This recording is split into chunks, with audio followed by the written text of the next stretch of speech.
রানীমা দ্বিতীপ্রিয়া আবার ফিরছেন ছোট পর্দায়। রানী রাসমণি ধারাবাহিকটি তাকে পরিচিতি এনে দিয়েছিল, পৌঁছে দিয়েছিল খ্যাতির শীর্ষে। বাঙালির ঘরে ঘরে তিনি হয়ে উঠেছিলেন রানীমা। তার কথা বলার ধরন, সংলাপ দারুণ জনপ্রিয় হয়। সেই সিরিয়াল শেষ হওয়ার পরে দ্বিতীপ্রিয়া রায় মূলত সিনেমা এবং সিরিজেই মন দিয়েছিলেন। তবে এবার আবার নতুন করে ছোট পর্দায় ফিরছেন তিনি।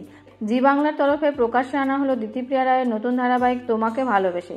এই দিন যে প্রোমো প্রকাশ্যে এসেছে সেখানে দেখা যাচ্ছে যে দ্বিতীপ্রিয়া রায় তার বন্ধুদের সঙ্গে করে গ্রামে সাইকেল চালাচ্ছেন এবং একটি হেলিকপ্টারের সঙ্গে পাল্লা দিতে চাইছেন, আর বলছেন যে হাওয়ার থেকেও জোরে ছুটতে তার দারুণ লাগে।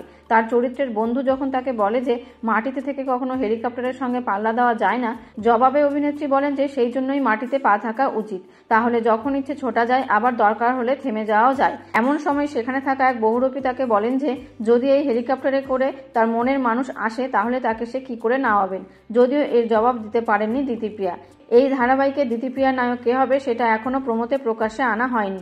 জানা গিয়েছে জি বাংলার এই আসন্ন ধারাবাহিকের নাম তোমাকে ভালোবেসে। কবে থেকে শুরু হবে এই মেগা সেটাও এখনো ঘোষণা করা হয়নি। তবে ধারাবাহিকের প্রচারে লেখা রয়েছে যে ভালোবাসা সত্যি হলে মাটিতেও আকাশ নেমে আসে। এখন দেখা যাক যে এই নতুন ধারাবাহিকের নায়ক কে হয় আর দর্শকদেরও কতটা পছন্দ হয় এই নতুন জুটির নতুন গল্পকে।